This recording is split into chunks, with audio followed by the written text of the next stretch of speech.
All right, so I wanted to talk real quick about this antenna, specifically this PL-259 on the end here that goes into the radio. I'm in the process of installing a radio in my car, and part of that is putting the antenna and the antenna mount and all that on. And what I had originally wanted to do is put the antenna, mount the antenna on the back of the car, on the hatchback. It's a Subaru Forester, so attach the antenna on the back, kind of down low on the rear hatchback. So it's the antenna's 39 inches or so, almost a meter tall. So, just trying to reduce the vertical profile. So that, anyway, was the idea, to put it on the rear hatchback. But in doing that, of course, then you'll run all this antenna forward under the trim. No problem there. Just get a trim puller, pop it off, run it underneath. And then even running through the door into the frame of the car, there's a couple, I don't know what the proper terms are for, but they're almost like S ducts. They're sort of S-shaped. And that's where wires from the main body of the car to the back door, like the rear camera, the backup camera, and the different lights and stuff are there. I use that ducting, for lack of a better word, to run the wires for. I installed dash cams a couple years ago in the car, and there's a forward and a rear dash cam, and so I use the wires to run the dash, or that harness or bundle to run the dash cam wire through. Anyway, long story even longer. I had this antenna. I was going to, they mount the antenna and the mount on the back of the vehicle, and then I'm thinking, wait, how am I going to run this through that small little tubing or ducting, like that little pass through? Like, there's no way I'm going to get this shoved through there. Now, in the instructions, it talks about how you can,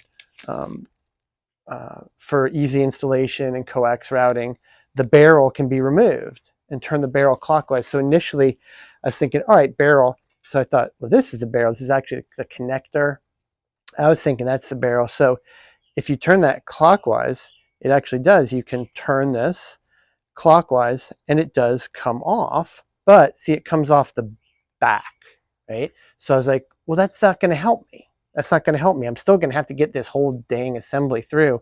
Well, all it says on here is, what you see there, the barrel can be removed. And like I said, I had the terminology not right, but I found another document and it talked about to grabbing the flat spots on the barrel.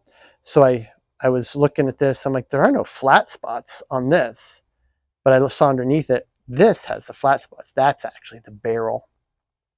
And they're not wrong. You grab the little flat spots here on either side and you turn it clockwise and off it comes.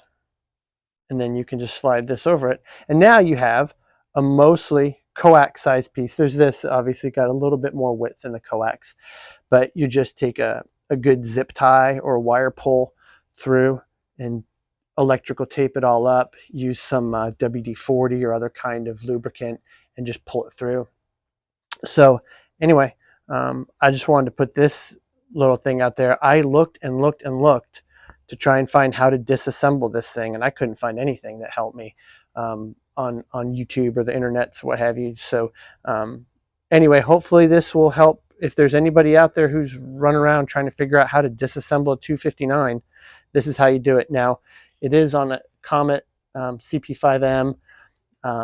So is this unique to Comet's PL-259s?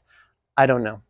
I have some other PL-259s in the house, just some random ones from electrical store. I might mess around and take a look. But anyway, that's how you can do it.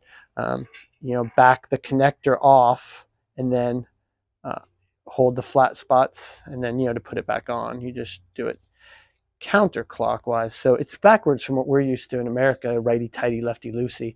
This is backwards. Turning it to the right is what loosens it. So like I said, backwards from what we're used to. And now I've left my connector off. But easy fix, because I know you just grab the flat spots, turn it clockwise, and I can slide that connector back on. So anyway, good luck.